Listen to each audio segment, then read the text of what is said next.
So reaching 100 subscribers was really nice. Means fuck all now. Hey everyone, in the last few days a bit of news came out that YouTube is changing its monetization program and is essentially cutting out the small channels. And by small channels, I mean channels with less than 1,000 subscribers and less than 4,000 hours watched in the last 12 months. Yes, I'm aware that includes me. Anyone under that threshold is not going to be allowed to monetize their videos with ads anymore at all. There's none of this limited monetization stuff, which I've been hit with for my most popular video, Hard Candy, by the way. Monetization is not limited, it is off until you beat that threshold, and then you get to apply and they'll check you out and they'll be like, okay, you can make some money now. Most of the videos you're going to see on this subject are going to come from the big YouTubers. You know, they're big, their videos get everywhere. I imagine a lot of these videos are going to be made by people like me who are under the threshold, but they're not going to get much publicity, and I feel like I just want to give my opinion. I don't really want to tell anyone else how to feel. This is just how I feel about it and how it affects me personally. So I'm going to start with a bit of backstory. My name's Oliver, in case you didn't know. My first video review was uploaded on the 30th of March 2015, nearly 3 years ago. This video is still up. It's a review of District 9, which was a film I had clearly just watched. And basically the way this went was I sat there and it sparked in my head and I just thought, you know what, screw it. I don't care how this is going to go. I know I'm going to be awkward in front of the camera, but I'm just going to sit down and just talk and upload it as is. Originally, the video had absolutely no editing at all, and I remember there just being this raw, like, minute-long silence of me just staring at the floor, waiting for, like, trying to think of something else to say. But it didn't go over well. The video you can find right now is the original version. It's the original upload date. I edited it using YouTube's edit feature, which isn't great. But that was my first experience of editing in its most basic form. This wasn't my first experience with reviewing movies. I've got a blog that I've had since 2014, so I'd cut my teeth on criticism before.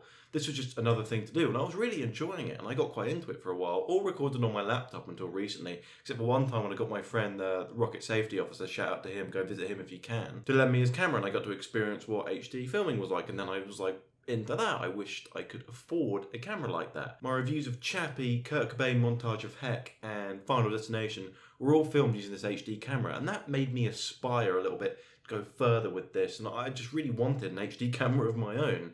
To this day, I still don't have one. I'm using a webcam now, and that's my budget option that I have to have as a student. And then for various reasons, mostly related to education, I'm in my second year of university now, so I have a bit of a busy life.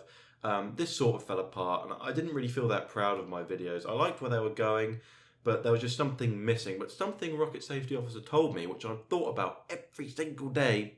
Exaggeration, but you get the point. What he said was, what's more important than the visuals of your video, the fidelity of your camera, is the audio. And this is something I hung myself up with a lot, but it was super helpful advice. I just thought about it a lot. It's not what stopped me making videos at all. It has nothing to do with it.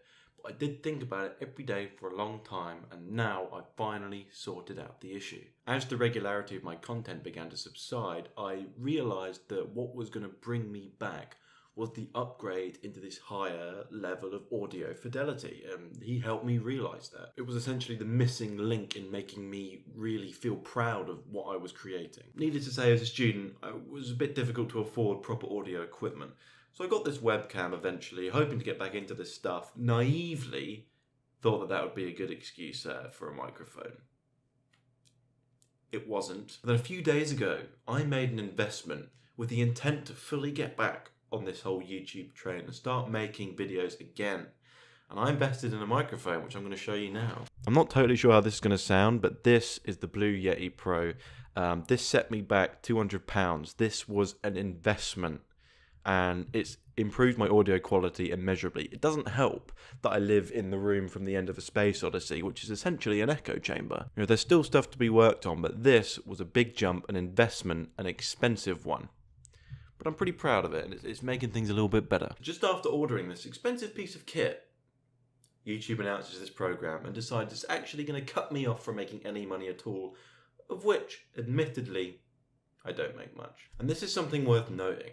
Most of the channels affected are not making much money. I mean, none of them are making that much money, but the statistic given by YouTube, who most likely probably have a good idea. Apparently 99% of those who have been affected by this change were making less than $100 in the last year, and with 90% earning less than $2.50 in the last month. So in the grand scheme of things, we are talking about chump change, and for me, it's no exception. 100 subscribers, I'm not making much money, and you can't even cash money on YouTube until you reach So like $100, 100 GBP, I don't know what it is, but I haven't met it. I'm not even close. So worth knowing here is that they're not actually cutting off anyone's main income, and if they are, that's a problem that they themselves should probably be addressing.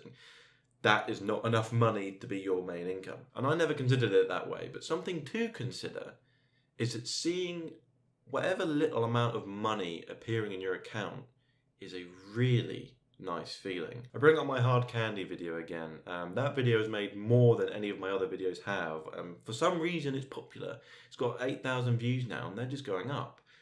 The monetization is now limited on that video, but it's made the most money, and that made me feel really good and proud of the video. It was just really nice to check back every now and then and see some more money in my pool. It's chump change, but it's really nice to see it. And I joke about it with my friends, but secretly I'm like, I made that cash. So initially, in the context of having bought this expensive piece of kit, as I said, I wasn't too pleased, to say the least. Not angry, because I've been sat in the back seat watching YouTube screw up all this stuff for a long time. I wasn't angry, just more like, I see how it is. But since I've sat and thought about it, watched some videos, something PewDiePie said that sort of stayed with me, and I think it's a stance I agree with, in that if you are focusing so much on the money at this stage, you're kind of doing it for the wrong reasons. Not that I'm saying I wouldn't prefer to have that money trickling into my account. I absolutely would. It's really motivating.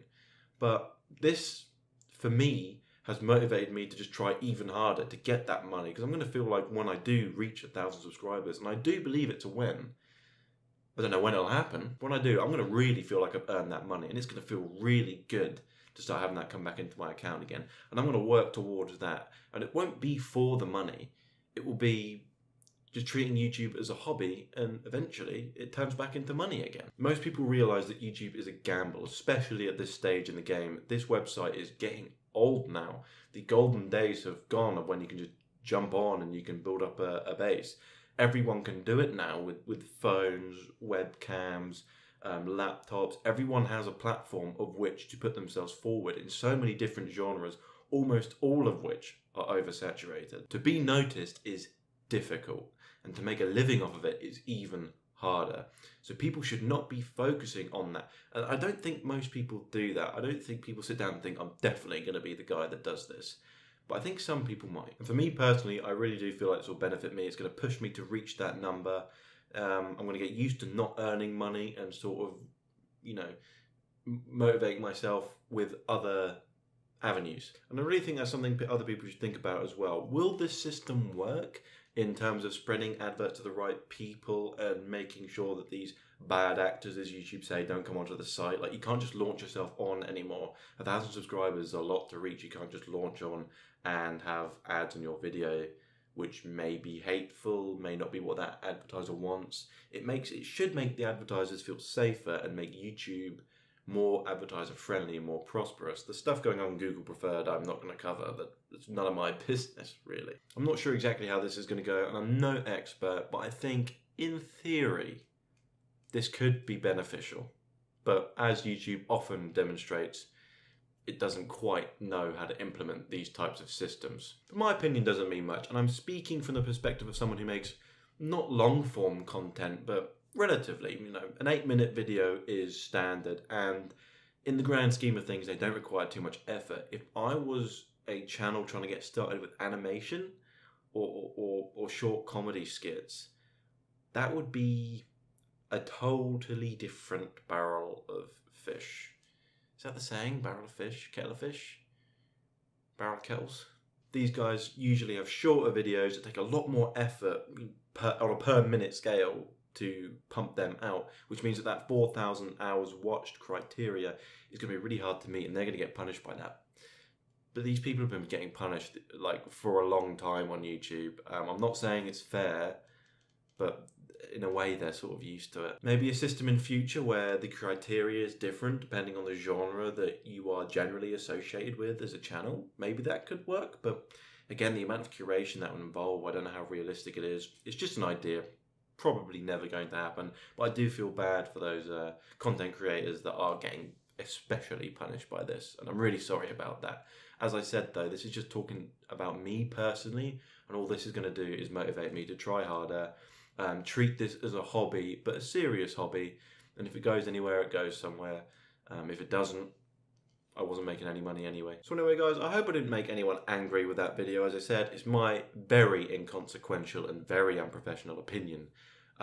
It's just a very personal observation of it, and maybe a very optimistic one when applied to myself. I'm not trying to apply it to anyone else. And if I've come across that way, I'm really sorry. But hopefully you've enjoyed this video. If you have, like, comment, subscribe, all of that stuff. I think that's about the size of it, so that's me done. See ya.